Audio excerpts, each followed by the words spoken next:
Assalamualaikum and good day everyone. Welcome back to my class. Dr. Shida here. We're going to proceed with chapter 3 on the introduction of OSH training design and development concept. Let's start. Before I start, I need you to define what is OSH trainings and what is it important for us to conduct OSH trainings. I believe, if you still remember, during the introduction of my class, yes, if you are aware on the introduction of my class, you know what is the importance of OSH trainings. So students, please write in a piece of paper.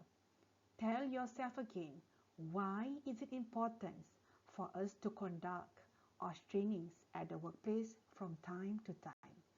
Give me 3 reasons why OSH trainings is important at your workplace. Let's start. I will introduce you steps in OSH training process. First is the assessments of OSH training's need, the development of the training plan, delivery of trainings, and the evaluation of the training effectiveness. Assessment of training need. Why do we need to have training needs? We need to determine the training needs of employees, where we need to assess the existing knowledge and skills that our employees already have. In other words, we encourage them to always learn new things and relearn. We believe so much that people and workers at our workplace, they are always happen to forget or unlearn new things. Training needs ensure that knowledge and skills of our employees are carefully assessed so that we can design the new and the current needs of the trainings among our employees in the new and current working environment.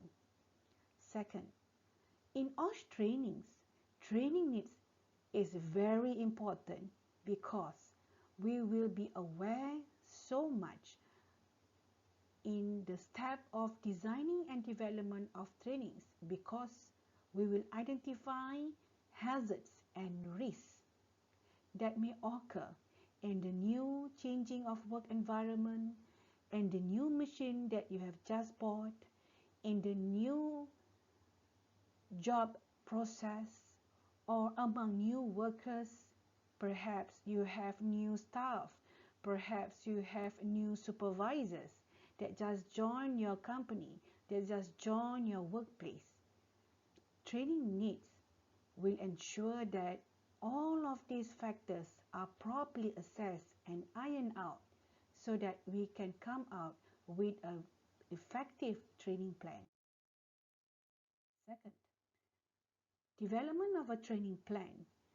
We need to develop a training plan based on the assessed training needs. We know and we are aware. In safety and health trainings, we put and we focus on identified hazards, on identified risks, on all kinds of changes that happen in the workplace. Second, in the development of the training plan, we will include objectives, contents, what are the content that necessary to have, to be introduced, to make sure our workers know and aware from time to time. What are the methods that we're going to apply? Are we going to use full lecture class? Are we going to bring them to a field study? Are we going to have a mass lecture class? Are we going to have a group work or a case study during the training activities? And of course, we need to ensure when we plan training, we know that our resources are enough. Resources mean that we have enough time. We have ample time to conduct trainings. We must make sure our training time doesn't disturb or suitable to the workers' time, or perhaps the workers need to allocate some time for them to attend their trainings.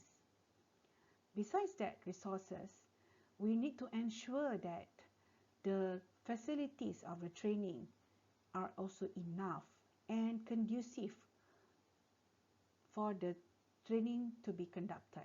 For the example, we are aware that we have a small classroom, or we are aware that we have enough hall to conduct certain type of trainings.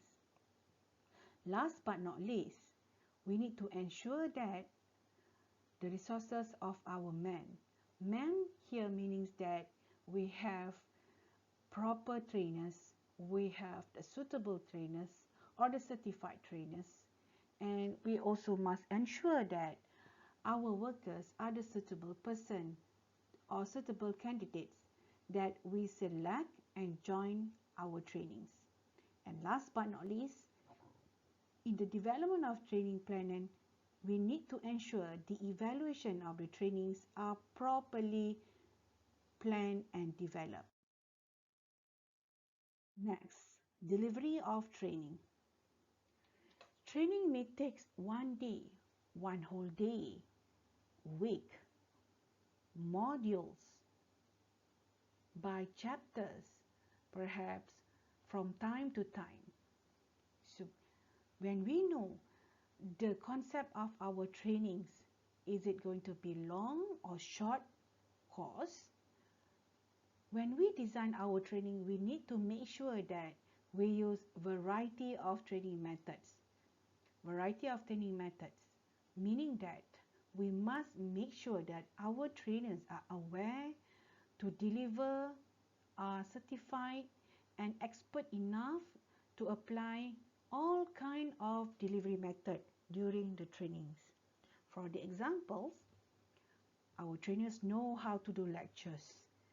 They prepare full slides. They prepare enough learning module. Or our trainers, or we know that we have enough space or enough resources or enough materials when we conduct the hands-on trainings. Besides that, for video presentations, we must make sure that when we want to have a video presentations, our videos works well, no glitches.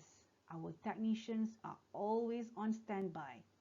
If you need the internet, make sure the connections works well. Simulations, meaning that we're gonna have simulations to be introduced in the training room. Either it is a tangible simulations or intangible. For the example, perhaps we may need one to use a model.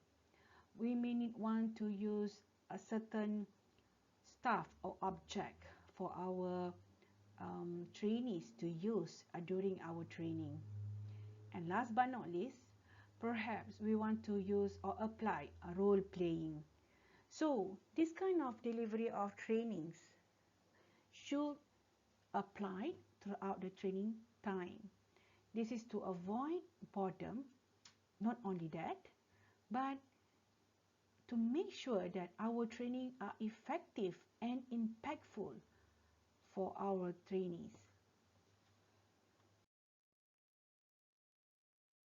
Evaluation of training effectiveness are the crucial part. Whenever we conduct trainings, we always forget that we need to check either our training effective or not effective. Is our trainees really attend and understand our training? So evaluate the effectiveness of our trainings. We need to collect feedback from our employees. We need to listen from them. We need to talk with them. We need to ask them what are the pro and the cons, the weakness, the strength of these trainings, and so that we are constantly upgrade and improve our training process. Remember, training is not a one night work. It has to be constantly and changing from time to time so that we can suit to the current need and make changes as needed. From the evaluation, we are not supposed to have our training plan stick there at the shelf for the rest of the 20 years. We need to make sure that all kind of trainings that has been designed and developed are actively changed according to the current need. With that, thank you for this part on training process. I hope to hear from you soon. Bye.